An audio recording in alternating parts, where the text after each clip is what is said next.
우리 서윤이 아빠는 아주 가정적인 사람이었죠. 경찰로서는 제가 밖에서는 이제 서윤이 아빠가 그렇게 되고 나서 일지를 보고 이 사람이 이런 일을 하는 사람이었구나, 아주 험한 일을 하는 사람이었구나 알게 됐고, 가정에서는 제가 음식물 쓰레기를 한 번도 버려본 적이 없어요. 그리고 우리 서윤이가 돌되기 전까지도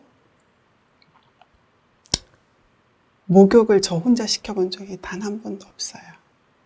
심지어는 회식할 때도 집에 와서 목욕을 시켜놓고 회식을 갔던 사람이었죠. 아주 가정적인 사람이었죠. 4월 5일이었고 비가 왔던 것도 기억이 나고요.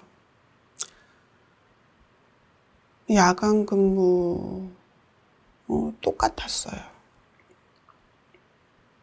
항상 서윤이 안고 뽀뽀해주고 갔다 올게 그러고 나갔죠.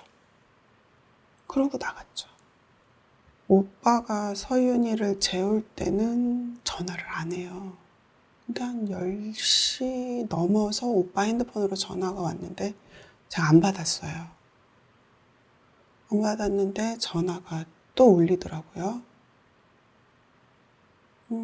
그래서 받았더니 형수님, 그거는 기억이 나요. 형수님, 형이 지금 병원에 있어서 빨리 오셔야 할 것 같아요. 그러고는 제가 기억이 잘 안 나요. 의사들이 엄청 많이 모여 있고 오빠가 누워 있었고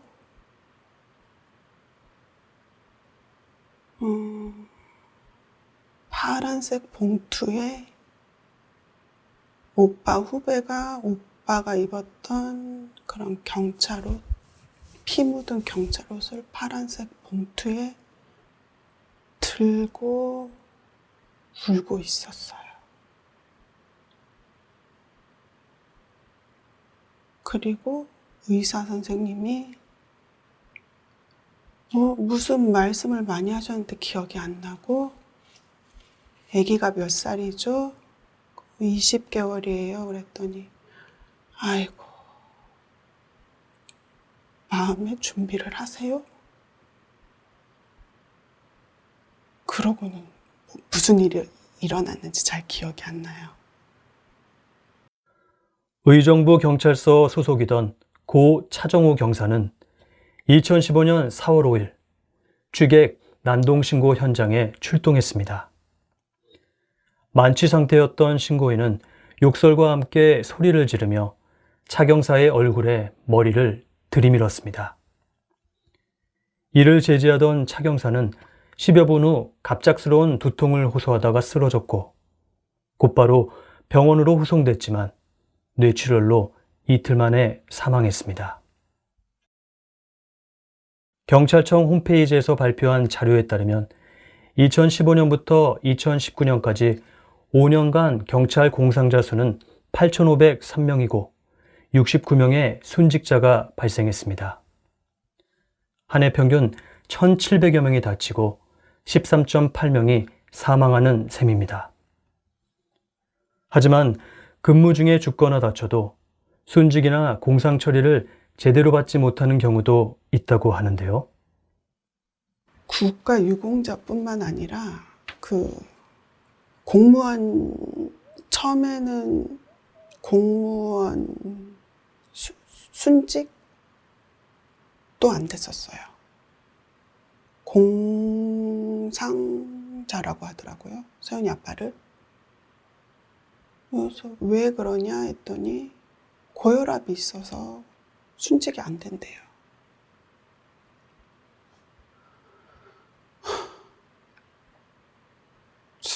그래서 그때 소송을 했죠.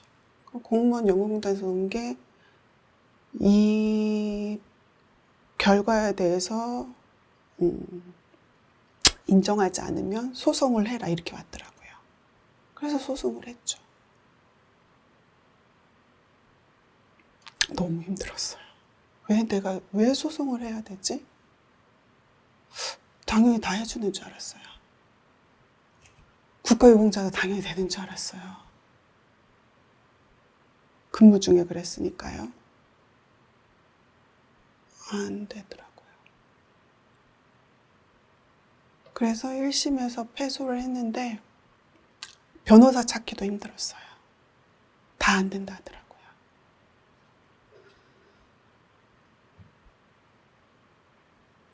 그래서 우리 변호사님 만나서 해보자. 법이 없으면 만들자. 판례를 만들자 해서 이제 시작하게 됐죠. 2차 때는 이제 우리 안성주 경위님 알게 돼서 경위님이 이거는 당연히 근무 중에 그렇게 됐는데 그래서 고등법원에서 경찰 1인 릴레이 시위를 처음으로 했죠.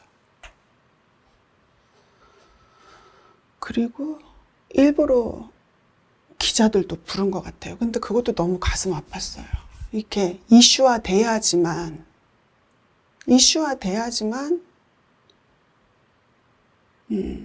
관심을 갖고 보훈처에서도 이렇게 조금 긴장을 하는구나 싶었죠. 안녕하십니까. 현재 울산 남부경찰서 외사계에서 근무하고 있고 이하동 폴리스 비영리 단체 대표를 맡고 있는 안성주 경위입니다.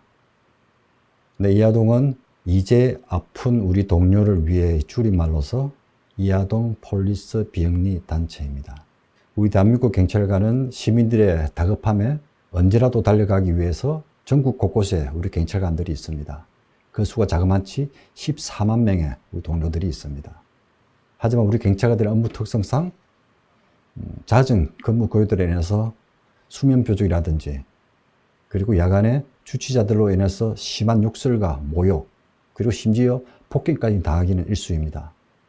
그리고 또 다른 현장에서는 교통사고의 참혹한 현장도 경험하게 되고 그리고 잔인한 그 살인 현장이라든지 안전사고 그런 현장을 보아오면서 때론 뇌출혈로 쓰러지거나 암질병을 받고 때론 외상 후 스트레스 장애로 우울증으로서 가족들과 스스로 헤어지게 하는 선택을 하는 그런 경우도 사례가 상당히 많습니다. 이 모든 것을 국가가 책임을 다 지어주어야 하지만은 현실은 그렇지 못하기 때문에 이제는 우리 동료를 우리가 지키기 위해서 우리 스스로 이하동이라는 단체를 만들게 되었습니다. 이하동은 지금껏 총 35분의 아픈 우리 동료들에게 1억 원 넘게 지원해 오고 있습니다. 그 첫 시작은 2018년 11월 강원도 속초수에 근무하고 있는 우리 한 동료분에게 처음으로 성금을 전달하였습니다.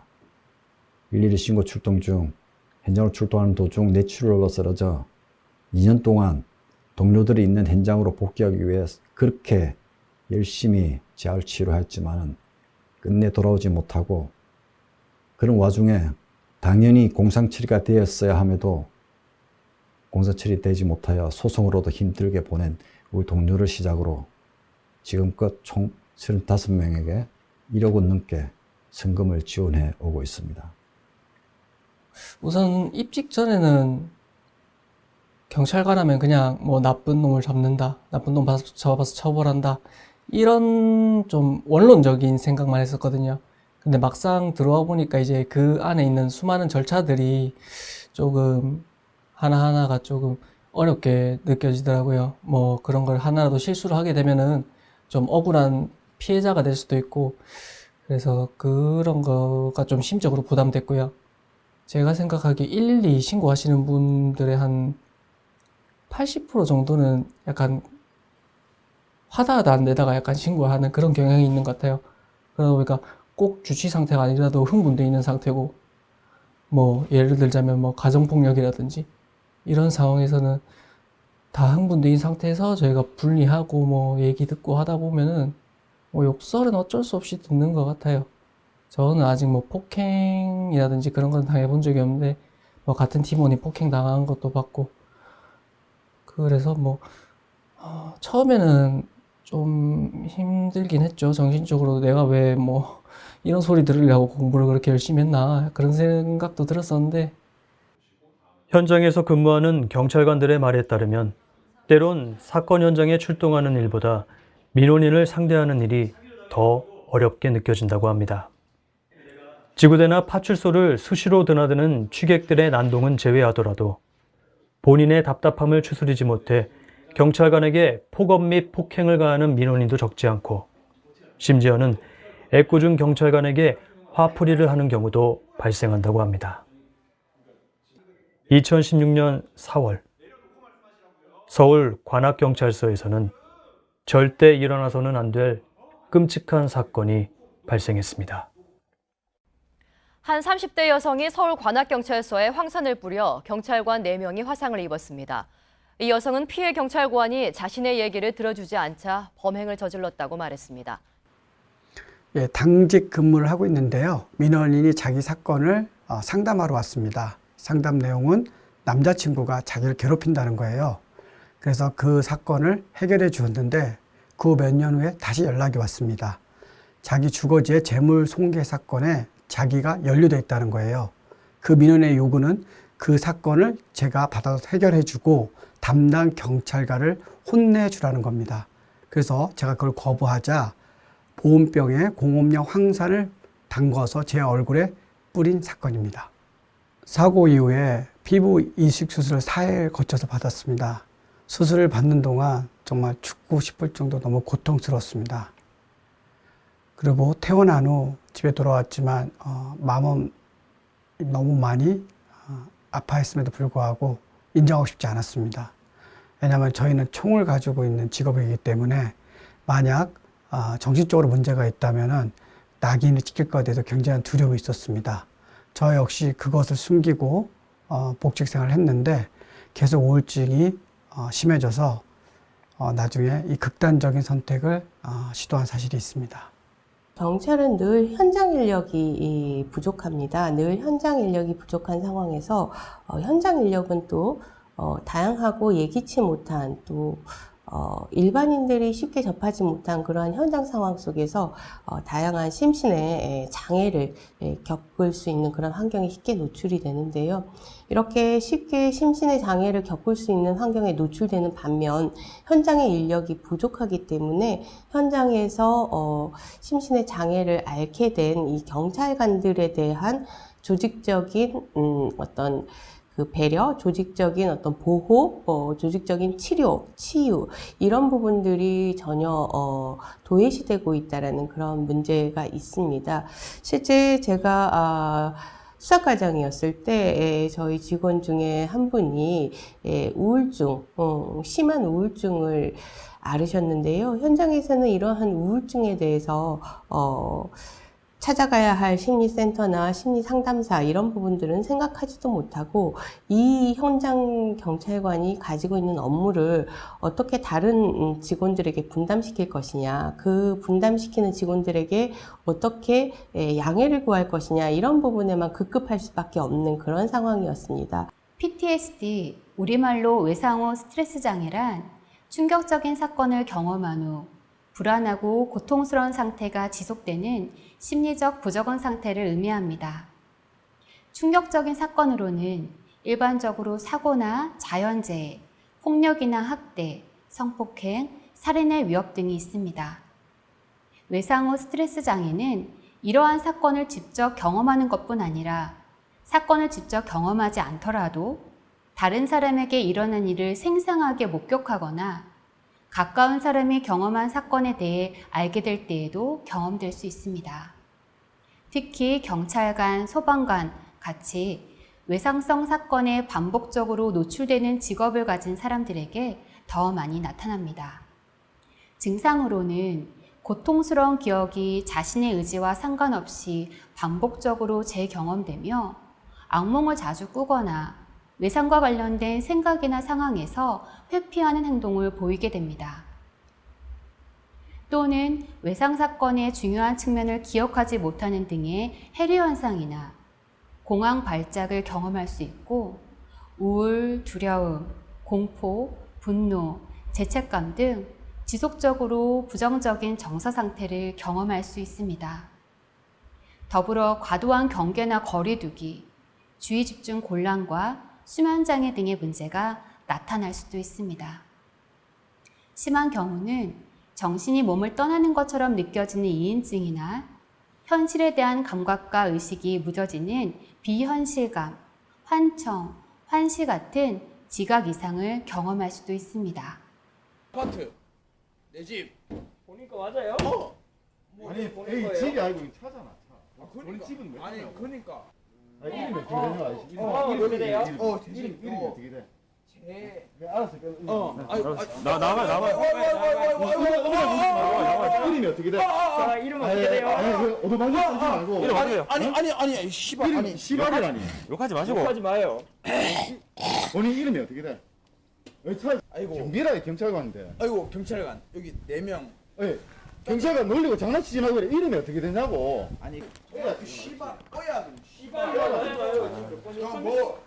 뭐 경찰한테 지금 뭐 하십니까? 지금 그쪽은 김- 뭐 하십니까? 그럼 그쪽은 아니 잠깐만 나봐라. 그쪽은 치지 마세요. 어이구 무서워라. 어이구 무서워라. 어이구 또 쳐봐라. 어이구 또 쳐봐라. 어이구 젊은 친구 왜 이러노? 어이구 이름 어이구 쓰지 자 말라고. 잠깐만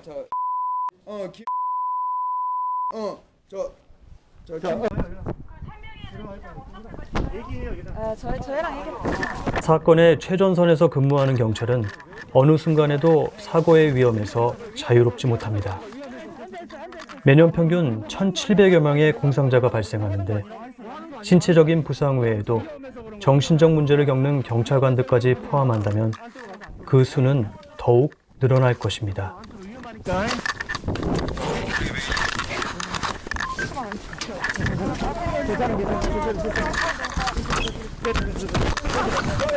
하지만 이런 경찰관들의 심신을 치유할 수 있는 시설은 터무니없이 부족하기만 합니다.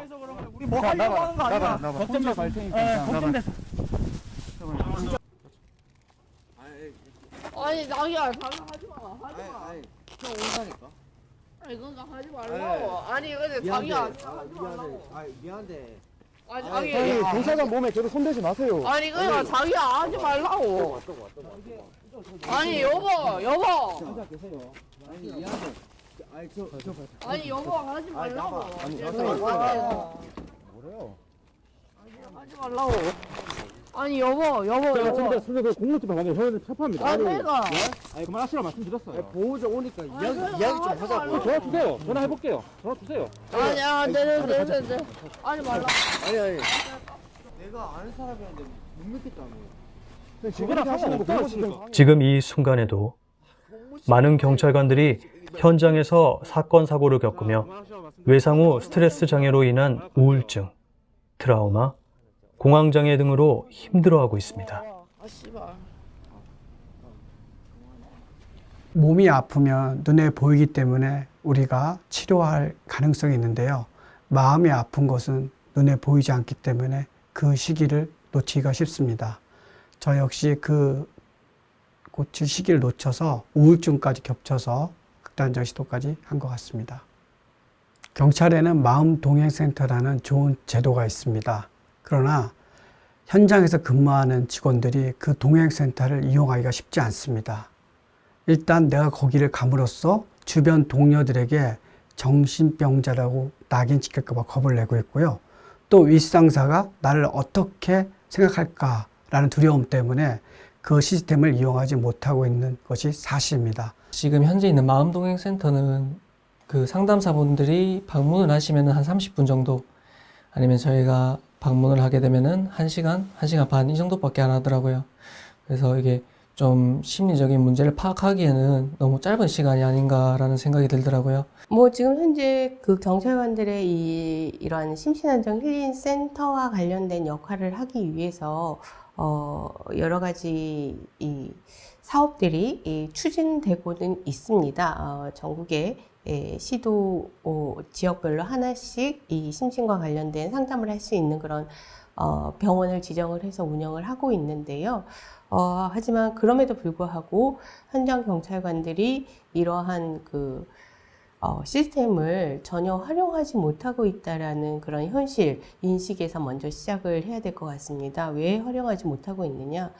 그렇다 센터 자체가 어떤 전문성으로 또 정기적으로 늘 하는 그런 활동으로 인식되는 것이 아니라 예외적으로 마치 개인적인 문제가 있는 경찰관들이 이용하는 그런 곳으로 인식되기 때문이고요. 마찬가지로 경찰 조직 내에서도 현장 경찰관들의 심신의 건강은 늘 살펴야 하는 어떤 경찰의 당연히 조직의 업무, 조직의 임무로 하나로 인식을 하고 그런 살피는 과정 속에 치료나 치유가 필요한 그런 현장 경찰관이 있었을 때는 조직 차원에서 치료와 치유가 가능하도록 하고 또 그 함께 일하는 동료들이 그러한 부분들을 동료들의 양해나 동료들의 배려하에 이 부분이 치료가 가능한 것이 아니라 조직의 시스템으로 치료나 치유가 가능하도록 하는 그러한 방안을 마련해야 한다고 생각합니다.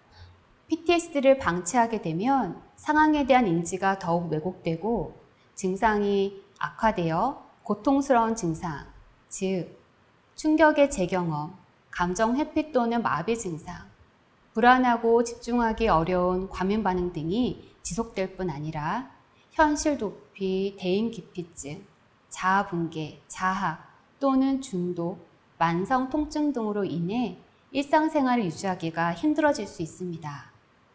더욱이 가까운 가족이나 동료가 외상사건을 경험한 것을 알게 될 때에도 PTSD를 경험할 수 있기 때문에 조기에 진단되어 적절히 치료하는 것이 중요하겠습니다. 이아동 측에서는 경찰관들을 위한 전문적인 심리치유기관인 심신안정 힐링센터 건립을 추진하고 있습니다. 심신안정 힐링센터는 형식적인 상담이나 일시적인 치료가 아니라 경찰관들이 심리적으로 안정된 상태에서 현장으로 복귀할 수 있도록 도와주는 치유 프로그램을 운영할 계획입니다. 치료를 넘어 치유의 개념으로 심리적 문제를 겪는 경찰관들이 일주일 정도 편히 쉬며 지친 몸과 마음을 힐링시켜주는 것이 이 센터의 목적입니다. 저희 같은 경우에는 112 신고가 어떤 종류의 어떤 시간에 접수가 돼서 그 처리를 해야 될지도 모르고 사실 대표적으로 가장 기억에 남는 것들은 변사사건, 또 강도, 폭력 등등 참혹한 사건 현장들을 많이 보기 때문에 그에 따른 스트레스들이 많이 발생하는 것 같습니다. 저희가 이제 이런 정신적으로 긴장을 해서 현장에 출동하고 그로 인해 가지고 대상이 이제 대체적으로 보면은 주치자 가해자가 많기 때문에 또 그로 인해 가지고 심리적으로 저희가 상당히 트라우마가 많이 저뿐만 아니고 저를 비롯해 가지고 다른 직원들은 그로 인한 트라우마가 많이 발생하기 때문에 정신적으로 많이 좀 힘이 들고 부담스러운 것이 현실입니다. 대표적으로 두 가지 정도가 떠오르는데 한 가지는 이제 변사 현장에 나갔을 때 그러니까 저희 입장에서는 객관적으로 범죄 혐의가 있는지 없는지 여부도 확인해야 되는 그런 이제 냉철한 마음을 가지고 임장을 해야 되는데 그 현장을 가보면 사실 육안으로 보이는 다가오는 이미지들이 사실 일반적으로 겪는 일들이 아니다 보니까 뭔가 그런 현장을 한번 겪고 나면 식사도 일상적인 이 루틴으로 제대로 못하는 케이스도 많이 봤고 또 한 가지는 사실 어떤 사건이 발생하면 그 사건에는 항상 사건 당사자들이 있게 마련이니까 서로가 서로의 주장만을 할 뿐 항상 그 중간에서 뭔가 개입을 하고 정리를 하는 역할이 또 저희 경찰관들 형사 업무로서 다가오는 부분들이다 보니까 어느 일방이든 항상 사실 화를 내고 짜증을 내는 건 저희한테밖에 없는 그런 부분들이 지금 떠오르는 가장 대표적인 스트레스들인 것 같습니다. 개인적으로 저희가 이제 이런 트라우마라든지 스트레스 부분을 직원끼리 운동을 통해서 그 스트레스를 푼다든지 그런 쪽으로 지금 개인적으로 풀고 있고, 또 일부 제가 듣기로는 일부 직원들은 나름의 그 개인적으로 그 자금을 지불해가지고 정신과 치료도 받고 있는 걸로 알고 있습니다. 그런 스트레스를 해소하는 적절한 시간, 방법들이 필요한데 제가 생각하기에는 심신안정힐링센터 등 그런 경찰관들 내부에서도 함께 도울 수 있고 이끌어 줄 수 있는 그런 센터가 적극적으로 활용되면 저희 경찰관들도 더욱 스트레스 해소하는 데 도움이 많이 될 것 같습니다.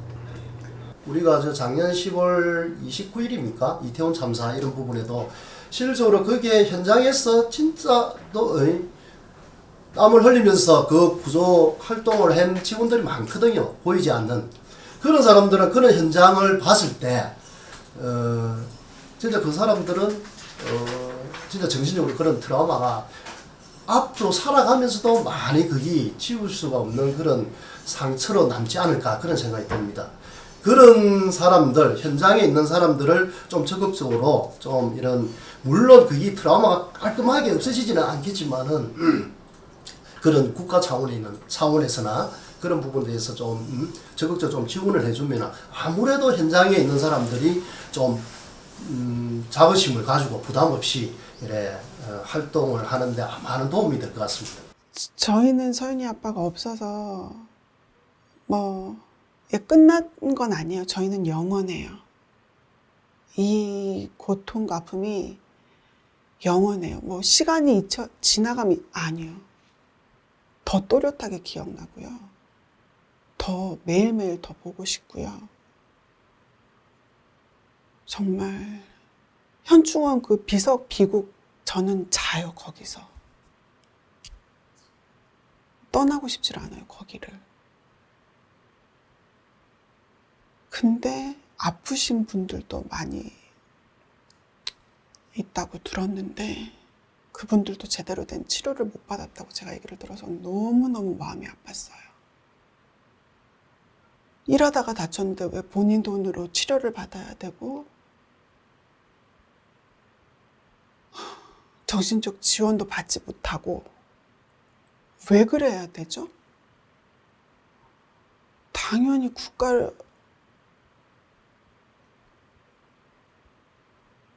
국민을 위해서, 시민을 위해서 그렇게 된 건데 왜 오롯이 본인이 다 책임을 져야 되고 가족들이 힘들어야 되는지 모르겠어요.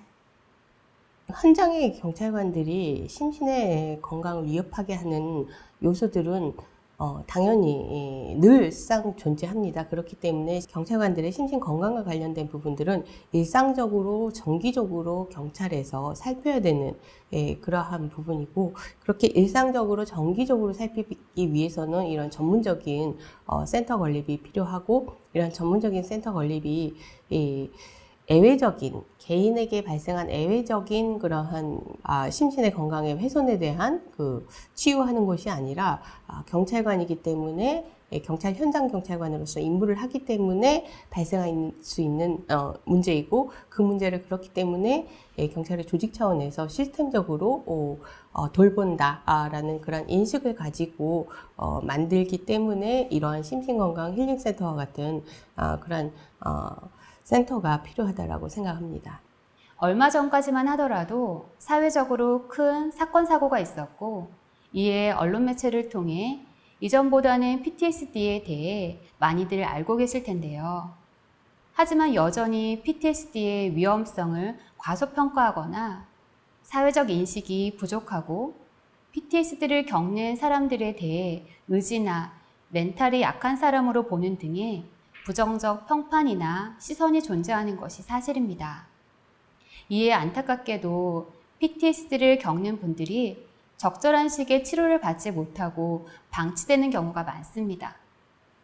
물론 자연적으로 치료되는 경우도 있으나 짧게는 몇 달, 길게는 몇십 년 증상이 지속되기 때문에 적절한 시기에 적극적으로 치료를 받는 것이 중요하겠습니다. 현재 경찰 공무원을 위한 전문 치료기관인 심리안정 힐링센터 건립이 추진되고 있다고 들었습니다. 앞서 언급했듯이 경찰관의 경우 외상성 사건에 반복적으로 노출되어 PTSD를 포함한 다양한 심리적 어려움과 고통을 경험할 확률이 높습니다. 경찰을 대상으로 한 전문 심리센터가 설립된다면 많은 분들이 도움을 받으실 수 있을 거라 생각됩니다.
저는 군복무를 의무경찰로 하게 됐는데 의무경찰을 하면서 순찰하다 보면은 이제 시민분들이 저희한테 도움을 요청할 때가 가끔 있습니다. 그럴 때 뭐 간단한 도움이라도 이렇게 도와드리면은 시민분들이 감사하다, 정말 고맙다 라고 말씀하실 때가 있는데 그럴 때 좀 보람 같은 걸 느껴가지고 경찰이라는 직업을 꿈꾸게 됐고요. 26년째 경찰 생활을 하고 있습니다. 26년째 경찰 생활을 하고 있지만 아직도 전국에 있는 우리 동료들에게 모두가 해당되는 일일 것입니다. 우리를 가슴 뛰게 했던 그 말, 젊은 경찰관들이여 조국은 그대를 믿노라. 저희들은 이 한마디만 믿고 국가와 국민을 위해서 헌신하고 희생해 왔습니다. 최근 마이네임이라는 드라마를 봤는데요. 거기서 그 깡패 조직이 여자 주인공에게 일을 시키면서 하는 대사가 있었습니다. 조직이 너를 끝까지 책임진다. 이 말은 정말 제가 경찰 조직하면서 듣고 싶었던 말인데 드라마상 깡패 조직에서 들었던 사실이 굉장히 마음이 아팠습니다.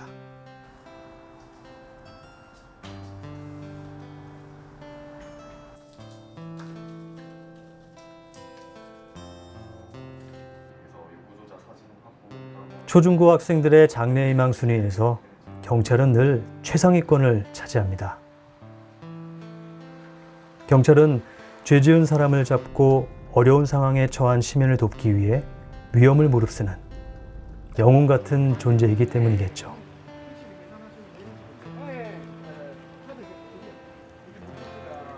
하지만 우리가 간과해서는 안 되는 것이 있습니다.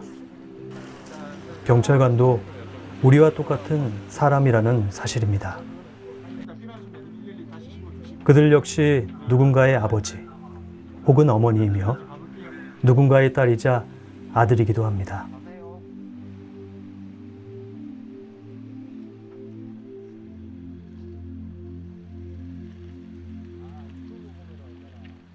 우리와 똑같이 괴로움을 겪으며 아픔을 느끼고 때로는 나약해지기도 하는 존재입니다.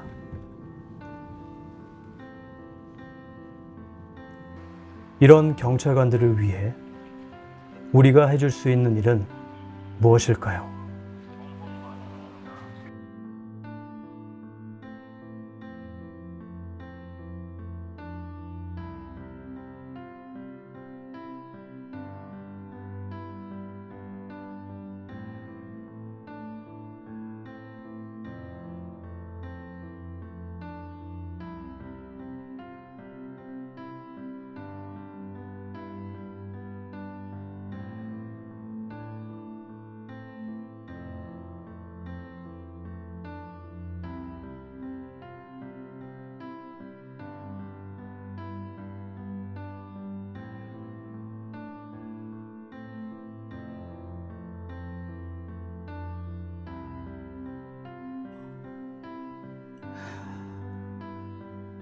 오빠가 경찰이어서 너무 자랑스럽고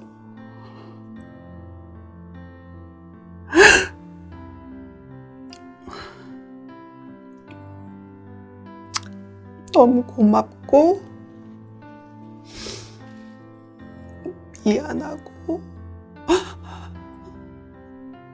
사랑하고요.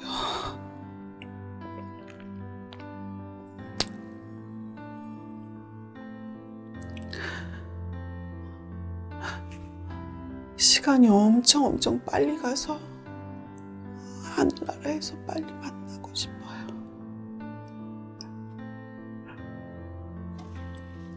서연이 잘 키우고 매일매일 오빠 생각하고 있다고. 지금도 전국 곳곳에 아파하고 있는 우리 동료들이 너무나 많이 있습니다. 국가와 국민을 위해서 헌신하고 희생했던 그 아픈 영웅들을 위해서 이제는 국가가 그 책임을 다하여야 된다고 생각합니다. 그러기 위해서 심신안정힐리센터 반드시 건립되어야 된다고 생각합니다.